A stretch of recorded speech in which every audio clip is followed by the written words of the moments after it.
The following podcast is a little fiery but mostly peaceful. If you're an automaton, turn away now and shelter in place. If you're a Catholic ready to renew your prescriptions of red pills and white pills, stay tuned.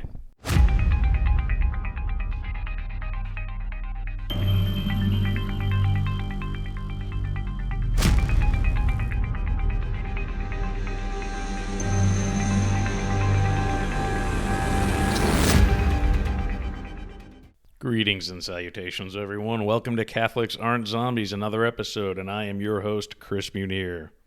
Do you know what actually separates virtuous, good Catholic people, or just men of goodwill in general, from zombies? Do you know what it is? Do you know what one of the main factors, one of the key independent variables really is? It's pain. Pain. The willful embracing of pain. You can figure out whether somebody is a zombie based on how they approach pain in their lives.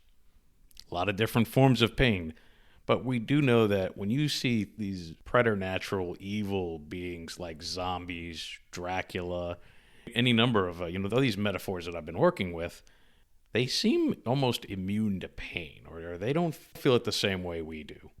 I mean, come on, anybody who's played a survival horror game, these ones that got the zombies in them, like Resident Evil or Silent Hill. It's the first thing you notice when you try to kill the bad guys, the zombies in the video games. Well, they're a pain in the freaking butt to kill because they're just zombies that have turned off all aspects of pain, or it's been turned off on them, or however you want to look at it. You never win, you never beat them by going after them conventionally. You could shoot them in the knee or in the chest or however you would think you'd kill somebody normally. Not saying you should run around trying to kill everything. But the zombies don't seem to get them until you figure out that real special weakness that just completely incapacitates them. It's because they don't have any perception of pain any longer. That's just their state in life. Or, afterlife, I should say. And the same is true for if you've ever seen somebody that's high on cocaine, or maybe if you know people that are really drunk on alcohol, their ability to feel and comprehend and respond to pain is greatly, greatly diminished. You've maybe heard stories of people that have been able to jump out of third-story buildings and walk away unscathed. It's not something you should go and try to do, like a stunt or an experiment, but you see what happens is they end up being able to do it because their perceptions of pain have been vastly mitigated, or almost, I wouldn't say eliminated, but pretty close. Even Dracula's kind of like that. It's really hard to kill Dracula. There's only about 3 or 4 ways. Shine light on him, get him in the heart with a dagger, or bring some holy water or a crucifix. Other than that, the dude is pretty impervious to any normal conventional attacks. He doesn't feel the pain, or not much of it anyway. So why does that matter? Well, let's be honest. For those of us who are not zombies, or aspire to be something a little better than that, I would hope, let's be honest. People do not learn anything without pain. They don't learn very much without pain. There's many, many, many examples of this, but I'll give you the 2 really obvious ones I think it would click with anybody, is finance and romance. Finance, there's this uncanny problem where people don't seem to value the importance of their own fiscal solvency, their own financial solvency, until they hit rock bottom. Until they feel the real pain and agony of debt slavery, having to go and work a whole bunch of jobs just to chip away at something like that. The despair and the despondency that comes with that. If you don't believe me, watch 10 minutes of the Dave Ramsey show when he interviews people that have gone from indebtedness to making their debt-free screams. Yeah, if you don't believe me, look at all these examples. And you've probably seen folks that are like this. They're up to their eyeballs in debt, buying houses they can't afford, or living a life of luxury, all short-term wonderful stuff. And they never seem to get out of it until they finally hit that rock bottom. Maybe you call it the Augustinian rock bottom, where everything's so darn miserable. Finally see the light and just how wretched your ways were, and how you avoided getting out of that because you only embraced the short-term stuff and you couldn't handle short-term pain. So finance is a great example. And like I said, romance. There's another one. How many guys out there have gone and tried to woo, the pretty girl across the street without being prepared at all on how to do it? They go over there with, their little noodle arm physique, dressed up like a scrub. They don't have any ability to talk to a girl whatsoever. And what happens? They experience the pain of rejection. And until they actually learn from that, I think this is basic common sense, hopefully. But until they learn from that misery, they don't never seem to ever get better. So that's what I mean by pain, why you should embrace it. These are just some examples. What I've also noticed is that we do everything we can in post-1950s, post-World War II society to avoid pain. This is abundantly obvious. It's even to the point where folks in the Orient, they laugh at us. They think our aversion to pain is like you got a smoke detector going off, and instead of responding to what's causing the fire and the smoke that's leading the smoke detector to go off, what do? We don't address the fire. We just turn off the dang smoke detector. That's what we do with our pain. We mollify it with medications, with alcohol, with all the number of creature comforts. And it stems from this rather recent phenomenon. Again, I think this has gotten really fever pitch bad in the last several decades. This phenomenon of wanting cradle to the grave security. Cradle to the grave security, where we got healthcare for everybody, Medicaid and SNAP and WIC and all that for children. And then, even as you get older, there's all kinds of safety nets. Like, of course, the big one is Social Security. We value safety over anything else. We wear the face panties because we want to be safe. All of it's an aversion to pain. Can't handle any risk that might involve incurring a modicum of pain. And that's what I mean by cradle to the grave security. That's all it really is. If people could get over that, they would be set free. Instead of cradle to the grave security, we should want what I like to call, and I'm coining this phrase, and I'm going to propagate it and get people using it more, is manger to the cross redemptive suffering. You want the pain, guys. That's what we're supposed to do. That's what the gospel tells us. Manger to the cross redemptive suffering. God didn't come into this earth, the Word incarnate, to hang out and have a party and be nice to us. That's not what it was about. I mean, there was teaching, there was joy. There's joy along the way. It's not supposed to be abject misery. But in general, start to finish, the modal feeling that we should experience is probably pain. That's how we learn. I already used the example of romance, how we don't get really good at that until we finally experience a few pitfalls. We got to get a few rejections under our belt before we really get good at that. It's almost universal. But yeah, men especially have got to be really, really focused on embrace the suck, so to speak. It may not be everybody's favorite way of looking at it. What I would ask most men out there is, are your accomplishments any good if it didn't hurt a little bit along the way to obtain them? Let's think about anything from, the physical stuff, work-related, intellectual endeavors. The best accomplishments for us guys in life, it's always a lot of pain, and it tends to be a long-term sort of thing sometimes. Weightlifting, for example, running, fasting. There's really good results. Really good stuff we want from that. We want the great physique. We want to be real healthy, to have our, great lung capacity. We don't want to have to walk around like you need a hip replacement.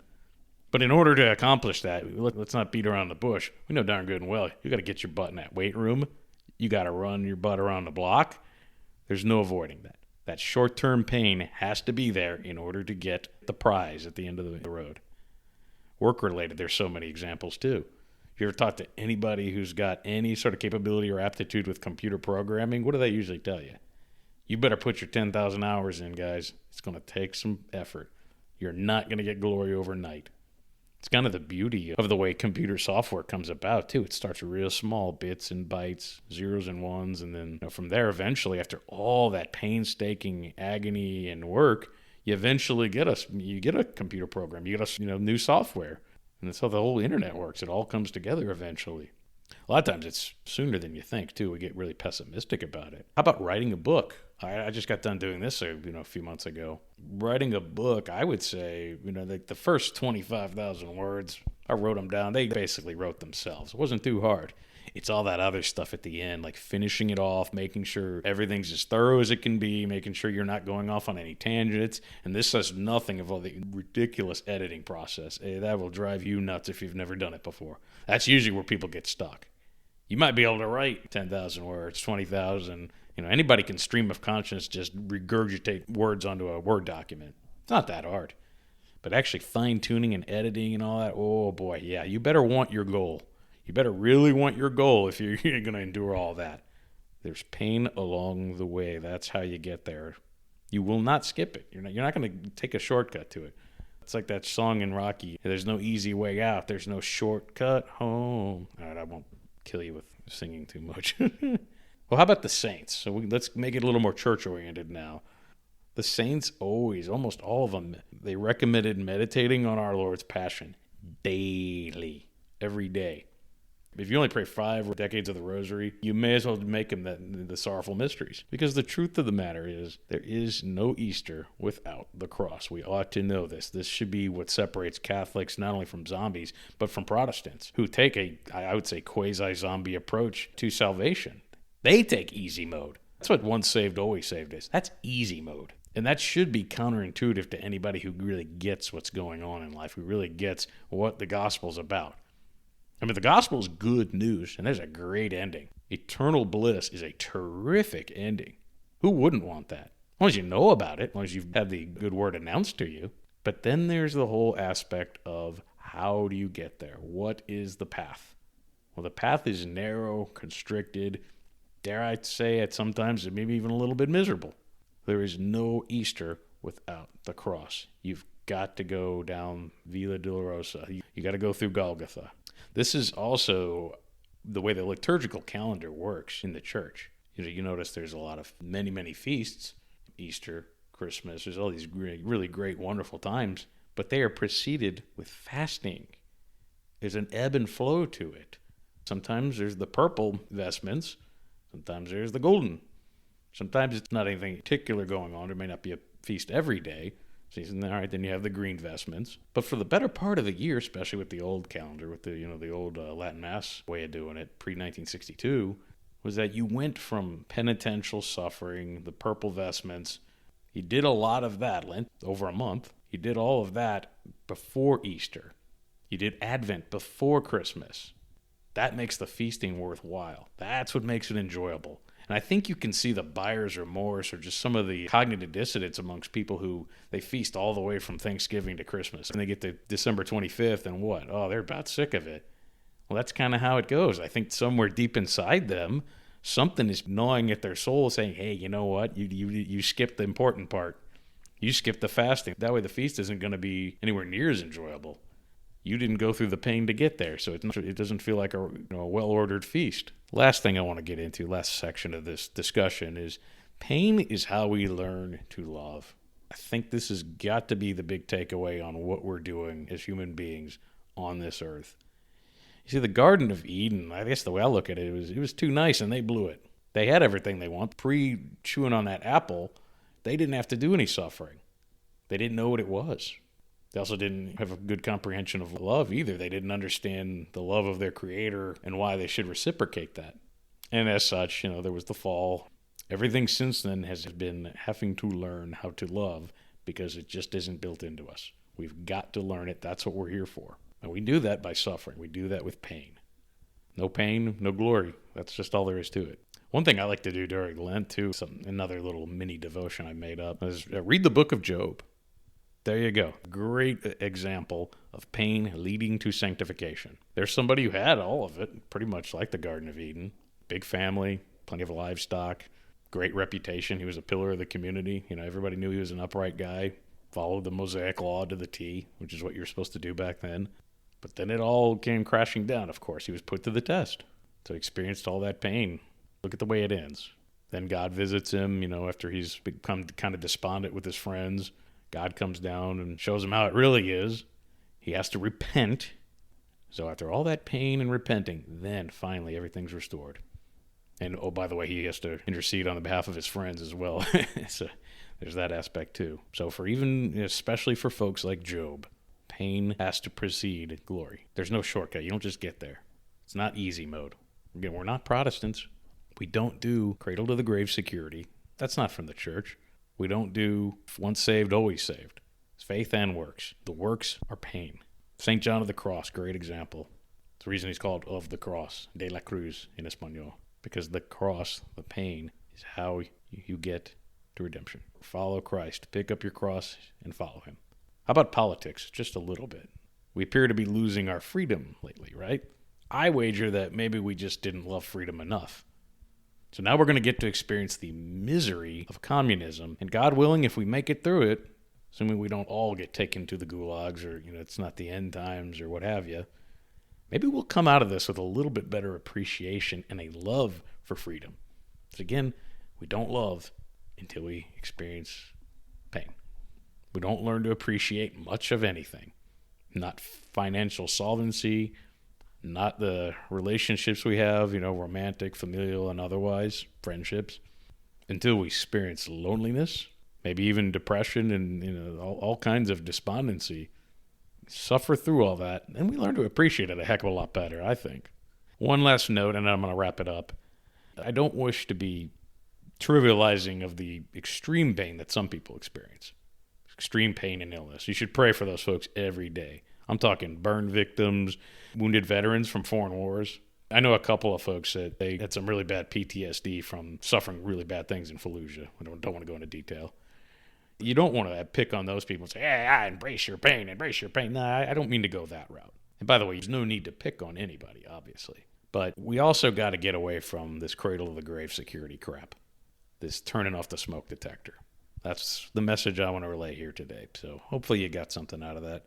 Again, if you enjoyed any of this, feel free to go and check out my blog at Ditch the State Love Holy Church. Also, read my book, buy it on Amazon. It's Caesar Vacantism, or Rendering to Caesar When Caesar Goes Nuts. It's specifically tailored to Catholics, but a lot of people can get plenty of good stuff out of it. So I hope you enjoyed the show. Deus Volt, and God love you.